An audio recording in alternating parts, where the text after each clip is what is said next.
La noticia requiere profundidad. En Notimundo están los protagonistas de la noticia. Y saludamos a esta hora al arquitecto Fernando Carrión, urbanista y académico. Arquitecto Carrión, muy buenas tardes y gracias por acompañarnos. Le saluda María del Carmen Álvarez.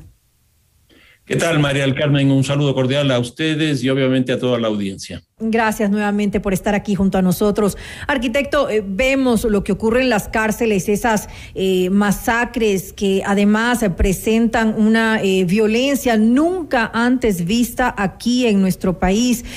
Como siempre se ha dicho, lo que sucede en las prisiones es el reflejo de lo que tenemos en la sociedad. Sin embargo, nuestra sociedad no ha tenido esta característica violenta. Por supuesto, siempre hemos tenido delincuencia, pero no con este matiz que vemos horrorizados al momento de lo que está ocurriendo. Eso viene de afuera, eso lo están aprendiendo de países como México, por ejemplo, donde sí, pues están un poco acostumbrados a esa violencia extrema que se vive al interior de su sociedad. Pero a nosotros, en realidad, con lo que está pasando, nos preocupa que esto se esté gestando ahora también en nuestra sociedad, enfrente de nuestras narices. Poco a poco vemos ciertas situaciones, como estos actos de sicariato que se van dando. Llegamos tal vez en estos momentos a un punto de no retorno, o sí hay algo que podamos hacer antes de que de verdad sea parte de lo que vivimos en el día a día. A ver, dos datos que me parecen importantes. Uno primero sobre los amotinamientos y la pérdida de vidas humanas en el sistema carcelario. En el año 2010 hasta el 2018 se tuvo un promedio anual de 25 personas que han fallecido por año. Esto es un promedio más o menos de 2 por mes en ese lapso de esos 8 años. Uh-huh. A partir del 2019 al 2020 se duplicó eso. Y este año estamos ya en 220 o más homicidios dentro de las cárceles. En otras palabras, lo que tenemos es un incremento sostenido de los fallecimientos. Uh-huh. En segundo lugar, el segundo dato. En el año 2018 nosotros tuvimos 991 homicidios. Hoy día, 3 años después, vamos a terminar este año con más de 2,000 homicidios. Eso significa que en los 3 años hemos más que duplicado la cantidad de homicidios en el país. Es decir, pero a eso hay que añadirle. Arquitecto, es decir, más de 2,000 hasta esta fecha, hasta finalizar septiembre, digamos. ¿O es una proyección? Exactamente, hasta finalizar septiembre. Eso va a significar que vamos a más que duplicar los 991 que tuvimos en el 2018. Uh-huh. Ahora, ¿esto qué es lo que significa? Que hemos tenido un crecimiento del número de homicidios, pero hoy día esos homicidios, como los de las cárceles también, son mucho más violentos y en tercer lugar son mucho más organizados. Estamos viviendo un momento totalmente distinto a lo que vivíamos hace 3 años.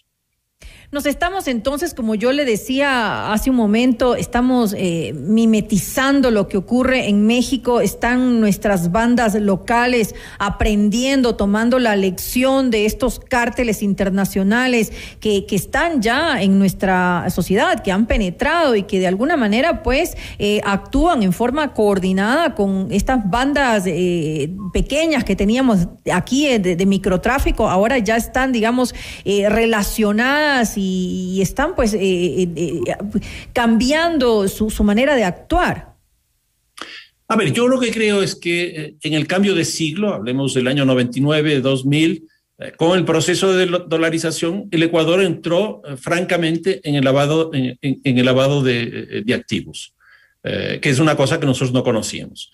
A partir de los años 2001, 2003, con el Plan Colombia que se aplica precisamente en Colombia, lo que ocurre es que empieza a operar lo que se denomina el efecto globo, es decir, una política focalizada en un país que hace que se esparza lo que ocurría solo en ese país hacia territorios circundantes. Este es el caso de la producción de cocaína. El Ecuador no produce, no cultiva coca, pero sí produce cocaína. Nosotros hemos descubierto laboratorios en Esmeraldas, en Sucumbíos, en Guayas, en Santo Domingo, en Manabí, etcétera, que hace que el Ecuador sí esté produciendo cocaína.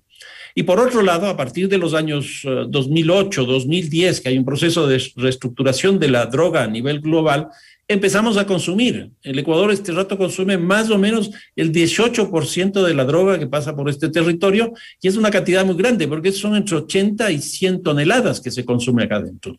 Entonces, nosotros estamos directamente vinculados a esto. ¿Qué es lo que ocurrió en el año 2001, es decir, hace exactamente 20 años? Que se produjo el atentado a las Torres Gemelas en Nueva York y los atentados en general en los Estados Unidos, que se cerró los accesos a los Estados Unidos de forma aérea y de forma marítima. ¿Eso qué es lo que ocurrió? Que la droga que entraba principalmente por vía aérea y marítima y principalmente por la zona de la Florida, se cerró ese acceso y empezó a ingresar por forma terrestre a través de la frontera con México, y ahí los carteles mexicanos se articularon con los carteles más pequeños colombianos, y obviamente con todos los que están operando en el trayecto desde el cultivo de la hoja de coca, la producción de cocaína y el consumo en los Estados Unidos. Ahí se produjo esa gran articulación que hoy día estamos viviendo y que hace que en el Ecuador tengamos no menos de unos 18, 19 carteles operando. 18, 19 carteles operando, eso es una gran cantidad de carteles que están ya metidos en nuestra sociedad, y eso es un problema realmente, porque justamente por eso se dan estas luchas de mercado, no solamente en las cárceles, sino también las vemos en las calles. De hecho, estos asesinatos que hemos visto en estos últimos meses han sido debido a la lucha que se da por el poder tener las zonas específicas para distribuir la droga. Lo que ocurre es que hoy día lo que tenemos es lo que yo llamo una red global del crimen. ¿Qué significa esto? Y pongo el ejemplo con un cartel, el caso del cartel de Sinaloa. El cartel de Sinaloa opera en 51 países del mundo. Uno de esos es el Ecuador. 51 países del mundo. Es un cartel pero inmenso. Y tiene inversiones en 3.700 empresas. Ya pueden darse cuenta de lo que eso significa. Y este cartel opera como un holding. Y al operar como un holding, lo que hace es vincularse con grupos locales bajo la lógica de la terciarización para que cumplan tareas específicas. Y ahí vienen los conflictos que existen entre los carteles nacionales por vincularse a los carteles internacionales, de tal manera de que el circuito de la producción llegue a los destinos finales. ¿Qué es lo que ocurre en este caso? Lo que ocurre es que, por ejemplo, pasar la frontera de Colombia a Ecuador lo puede hacer un grupo ecuatoriano, un grupo colombiano o un grupo mixto. Pasarle después de la frontera ecuatoriana a uno de los puertos, como puede ser Esmeraldas, como puede ser Manta, como puede ser Guayaquil, puede ser otro grupo. Subirle al barco o subirle al avión puede ser otro grupo. Y entonces ahí lo que tenemos son no luchas por territorio, sino luchas por articulaciones bajo la lógica de la terciarización con estos carteles que son holdings. Por ganar estos espacios. Exactamente. Y entonces ahí tenemos, por ejemplo, dos que no se trabajan con mucha fuerza aquí en el Ecuador y que tienen peso aquí en el Ecuador. Uno es el primer comando de la capital del Brasil, que ya hay indicios de que está operando acá, y que ese cartel, ese comando, porque en el Brasil no les llaman carteles ni mafias, sino comandos, ese comando controla el sistema carcelario brasileño. Y yo tengo mi impresión de que tienen una influencia acá. Y el otro, que se llama la 'Ndrangheta de Italia, es una de las más grandes y está vinculado estrecha y directamente con el sector turismo. Cuando nosotros vemos que tenemos una droga que es exportada desde el Ecuador, los lugares de exportación son los puertos del Pacífico, que son a este rato los lugares que tienen mayor violencia en el país. Manta, Guayaquil, Esmeraldas, Puerto Bolívar, que son los lugares de exportación. Pero por otro lado tenemos los lugares de comercio, que son las ciudades más grandes. Nuevamente Guayaquil, pero aquí ya entró Quito. Y entonces aquí ya tenemos otra lógica respecto del consumo que lo que tiene que ver con la exportación. Y me parece que eso no se está entendiendo muy bien porque no hay una política explícita diferenciada, por ejemplo, en Quito de Guayaquil, porque son dos realidades totalmente diferentes del crimen. Usted hace un momento mencionaba que Ecuador es un país de consumo y eso es interesante tomarlo en cuenta porque hasta qué punto pudo haber afectado la famosa tabla de consumo, es decir, hasta qué punto pudo haber empeorado la situación, porque lo que se debería hacer también es apuntar a hacer frente al consumo interno de drogas en nuestro país. Solamente se le da importancia a cuando las drogas se envían hacia otros países, a la exportación de las drogas, pero no al consumo interno. En realidad, con esto de la tabla, por ejemplo, fue como un pase como para que pudieran hasta cierto punto consumir. Yo lo que creo es, y exactamente con lo que usted está planteando, Carmen, es que el Ecuador le ha dado prioridad principalmente a la exportación. Y ni siquiera a la exportación en general, sino que le ha dado la exportación principalmente por la cuenca del Pacífico. Ustedes recordarán, oyéndole al ministro de Defensa anterior, Jarrín, hablando de este famoso triángulo que se armaba con las Islas Galápagos y cómo las Islas Galápagos tenían que recibir estos aviones Orion, etcétera, etcétera. Porque lo que buscaban era el control de la cuenca del Pacífico, que es el espacio por el cual se va toda la droga hacia los Estados Unidos. Pero, por ejemplo, no se trabaja prácticamente nada la cuenca del río Amazonas, donde está el segundo país de consumo de cocaína del mundo, que es el Brasil, y primero de crack en el mundo, y que además por el Brasil se va hacia Europa, Oceanía y Asia también. Entonces, yo creo que lo que hay que hacer es definir una política antinarcóticos que trabaje principalmente dos cosas. Uno, la importación, es decir, la llegada de droga al país, principalmente de Colombia, y lo segundo, el consumo, que es lo que decía hace un momento. En el Ecuador se consume entre 80 y 100 toneladas, que es una cantidad muy, muy grande. Y eso nos está afectando a todos nosotros y tendría que cambiarse la política, porque en este caso no debería ser una política criminal, sino tendría que ser una política de salud pública. Y yo voy más adelante. Yo creo que aquí hay que tener en cuenta que Canadá legalizó la marihuana para consumo recreativo y para consumo medicinal. Estados Unidos tiene más o menos la mitad de los estados y Biden ya está pensando en ir en esa línea. México va a aprobar el próximo año, a principios del próximo año también. En otras palabras, todo Norteamérica habrá legalizado eso. Nosotros aquí no tenemos ni siquiera un viso de plantear la posibilidad de discutir esa realidad, y a mí me parece que eso es lo que tenemos que hacer. ¿Pero por qué? ¿Qué implicaciones tendría esto? ¿Cuán positivo sería que se legalizara la marihuana? ¿Eso no aumentaría también el consumo?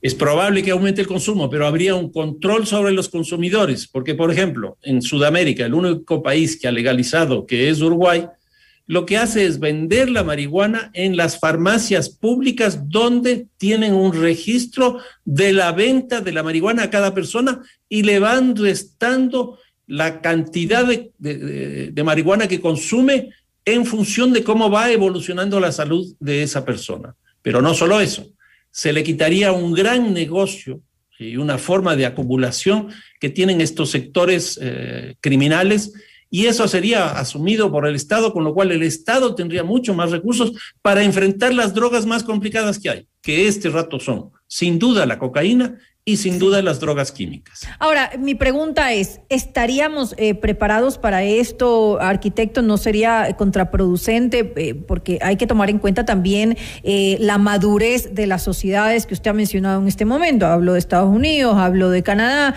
pero realmente aquí vivimos una realidad distinta. No, sin duda, pero yo creo que eso hay que ir construyendo y esa forma de construir es empezando a debatir. Por ejemplo, lo que estamos haciendo este rato usted y yo, yo creo que eso le está planteando a los que nos están escuchando una forma de pensar distinto.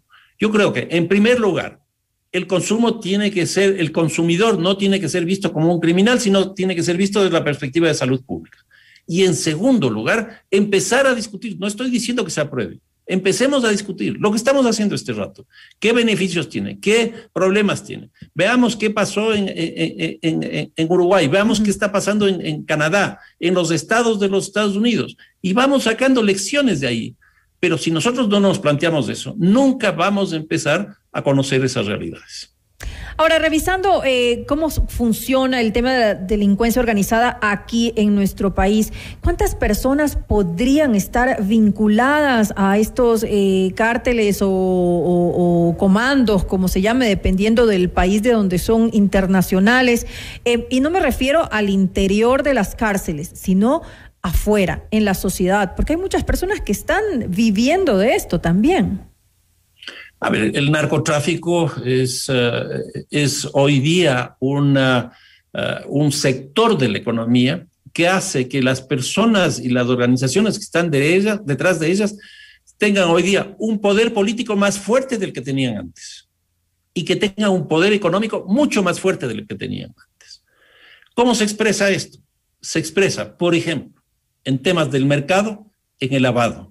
Hay muchas empresas, y podríamos decir sectores, por ejemplo, el sector inmobiliario, el sector turístico, que son sectores que tienen alta volatilidad de los recursos en moneda física. Eso están dinamizando a partir de esto.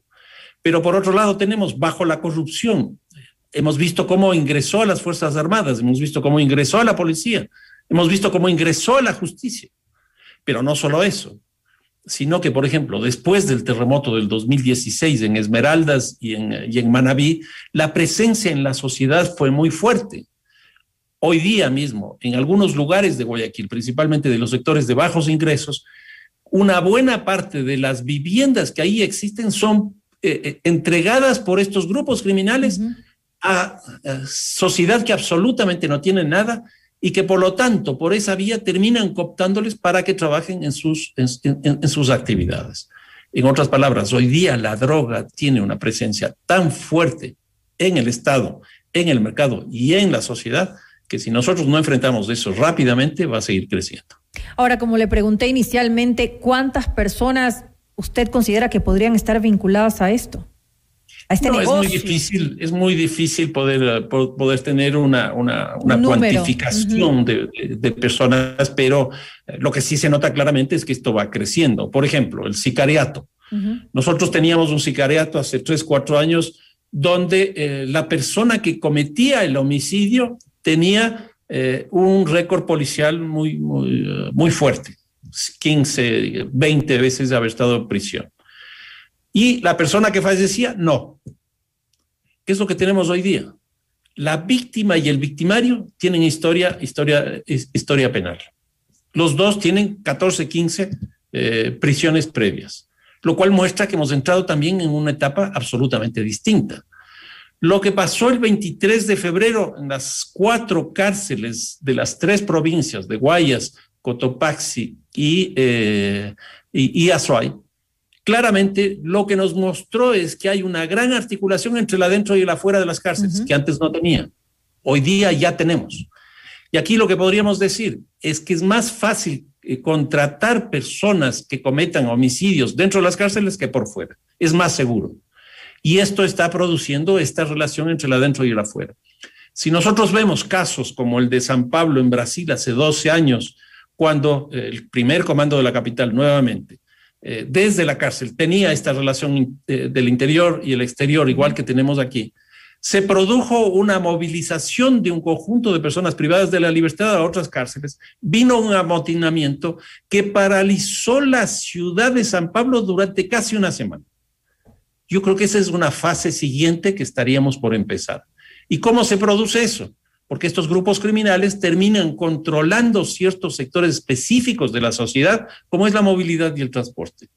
Y yo no descartaría que en Guayaquil podamos tener de un rato para otro algo así, porque las tasas delincuenciales, principalmente de homicidios, han subido tanto en Guayaquil. Este rato se estima más o menos el 42% de los homicidios del país que estarían en Daule, San Borondón y Guayaquil. Y por otro lado, la crisis carcelaria que está produciendo esta cantidad de fallecimientos es tan alta que yo diría que en un plazo relativamente corto, si no se hacen políticas efectivas, lo que vamos a tener es ya una expresión de control de la ciudad en su conjunto. Eso es justamente lo que usted acaba de decir, lo que más preocupa. Yo lo dije hace un momento, esa transformación que estamos viendo ante nuestros ojos de lo que ocurre en nuestra sociedad, es decir, de cómo nos estamos, de cierta forma, como lo dije hace un momento, copiando, digamos, lo que hacen estos cárteles, estas bandas internacionales. Por ejemplo, usted hablaba de este comando de Brasil.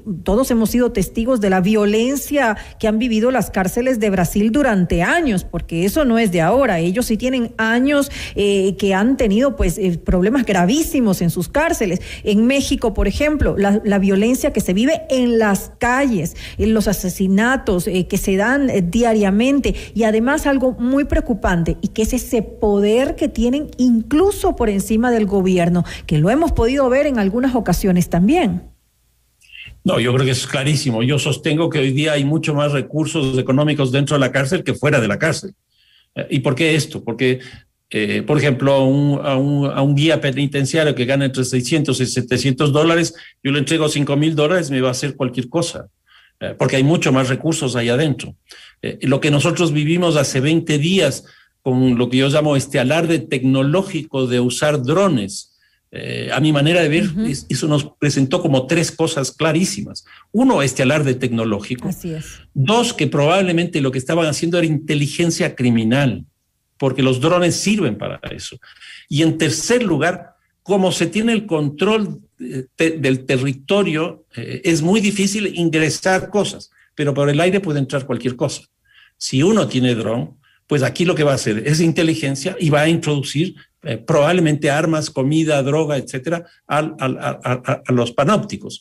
Ahora, aquí hay otra cosa más que a mí me ha llamado la atención. Si bien fueron 118 las personas que fueron asesinadas, 12 de las cuales fueron decapitadas. Y eso a mí me ha llamado poderosamente la atención, porque además, no solo que fueron decapitadas, sino que se grabó todo el acto de decapitación, el asesinato. Y no solo eso, sino que una vez que se grabó, se subieron a las redes sociales. Entonces yo lo que creo que aquí también una cosa absolutamente nueva, que ya ocurrió en febrero de este año, porque también hubo ahí degollamientos, es lo que yo llamo un asesinato mensaje, un asesinato mensaje. Y entonces aquí uno podría preguntarse, ¿mensaje a quién? Yo creo que hay básicamente tres sectores. Uno, primero, que sería un mensaje a las mafias que compiten, que se pelean sobre los mercados. Entonces hay un mensaje. Si ustedes siguen esto es lo que les va a pasar. Pero la segunda puede ser a los aparatos estatales, por ejemplo, a la policía, por ejemplo, a la administración de las cárceles. Si ustedes hacen tales cosas, pues esto es lo que les puede pasar. Y en tercer lugar, me parece que es un mensaje que va hacia todos nosotros. ¿Por qué? Porque no hay mejor cosa que el caos, que la crisis, etcétera, etcétera, para que estos grupos puedan obtener beneficios. El terror, están demostrando su poderío frente a la sociedad y frente a las autoridades y frente a las bandas rivales. Arquitecto, debemos finalizar, pero sí quisiera preguntarle algo que está un poco dentro de su conocimiento, y es si las ciudades de alguna manera se pueden desarrollar o planificar con miras a hacer frente a la inseguridad que se está viviendo. ¿Se debería tomar en cuenta esto al momento de justamente empezar a ver hacia dónde van a desarrollar las ciudades, tal vez las más importantes, más grandes que tiene este país? Definitivamente que sí. Y yo les digo aquí una cosa. Se acaba de aprobar hace aproximadamente 10 días en el municipio de Quito y en varios municipios del país una cosa que se llama el Plan de Uso y Gestión del Suelo, que no es otra cosa más que definir los usos del suelo, las actividades que se van a hacer. Y aquí yo les digo una cosa. Se roban bancos donde hay bancos. Se roban bancos donde hay bancos. Es imposible robar un banco en la periferia, porque no hay un banco ahí. ¿Qué quiere decir esto? Que hay una geografía del delito. Y esa geografía del delito tiene que ser planificada para que se generen problemas para el cometimiento de los hechos delictivos. Y en eso la planificación urbana es un elemento fundamental. Desgraciadamente, con la crisis que vive el municipio de Quito, eso no ha sido posible de asumirlo. Y creo que hemos perdido una gran oportunidad para detener el crimen. Y no solo los usos de suelo, sino que aquí también aparece otro tema, lo que se denomina como la prevención situacional. Esto es el trabajo en el espacio público para poner diques, para poner barreras a que el crimen se cometa. Por ejemplo, la iluminación, la recolección de basura, el mobiliario urbano, el transporte, etcétera, etcétera. En otras palabras, los municipios tienen muchísimo, pero muchísimo que hacer para reducir la violencia. Se puede prever en todo caso. Sí, claro. Hemos visto también lo que ha ocurrido en este último amotinamiento en la cárcel de Guayaquil y el peligro que representa además para las personas que viven o trabajan cerca de estos sitios, porque han llegado proyectiles que hasta las edificaciones. Se debería tal vez contemplar el traslado de esas cárceles hasta zonas tal vez alejadas, como se lo hace pues en otros países que podríamos tomar de ejemplo. Ahí viene toda una discusión respecto de lo que significa la rehabilitación. Bueno, en el Ecuador definitivamente no hay rehabilitación. Pero si nosotros entráramos en la lógica de la rehabilitación que está en la Constitución, lo más lógico es tener a las personas privadas de la libertad en el espacio más próximo a su propia realidad. Porque ¿qué es lo que pasa? Si nosotros le tomamos preso a una persona, digamos, 19, 20 años, que ha sido recién casada y que tiene un hijo y que le ponemos 15 años de prisión. Lo que nosotros estamos haciendo es de extraerle del núcleo familiar, de extraerle del trabajo, extraerle del barrio, que luego cuando cumpla los 15 años va a regresar a su casa y probablemente su esposa ya no va a estar con él y su hijo no le va a reconocer. Entonces, es absolutamente necesario en las políticas de rehabilitación que la cárcel esté lo más próxima, y eso de próxima es relativo, con la vida cotidiana que tiene esa persona, de tal manera que pueda, una vez que cumpla la pena, reinsertarse en ese mundo. Pero ¿y la seguridad de los que están afuera? Hay que utilizar otros instrumentos, y eso es un problema. Yo me acuerdo, por ejemplo, en el penal García Moreno, toda esa zona circundante estaba absolutamente articulada con la cárcel. ¿Por qué? Porque no habían políticas para romper ese vínculo que existía entre la cárcel y su medio. Ahora, uno de los grandes problemas que hay es que trasladar una cárcel a cualquier lugar es un problema de orden político con el lugar a donde se traslade. También hay que tomar eso en cuenta. Bueno, podríamos seguir conversando de largo sobre este tema, pero lamentablemente debo cerrar la entrevista. Le quiero agradecer nuevamente al arquitecto Fernando Carrión, urbanista y académico, por habernos acompañado en este espacio informativo. No, muchísimas gracias a ustedes. Un fuerte abrazo. Una muy buena noche.